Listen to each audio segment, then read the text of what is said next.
هیڅ یوه تقوا هیڅ یوه دینداري دومره لویه دینداري نه ده لکه ته چې خپل ځان د ګناهونو رامنعوي. په موږ کې دا مزاج دی چې د نورو څه دا غواړو چې زما خدمت دې کوي، د نورو څه دا غواړو چې زما حقوق باید ورته معلوم وي، لیکن د ځانه دا نه غواړو چې پر ما د نورو حقوق څونه دي.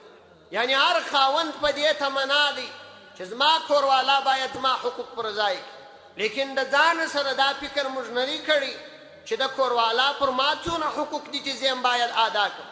هر پلار دا تمنا کوي چې زما اولاد باید زما احترام وکړي، لیکن د ځان سره مو دا فکر نه دی کړی چې زما د اولاد پر ما باندې کوم حقوق دي.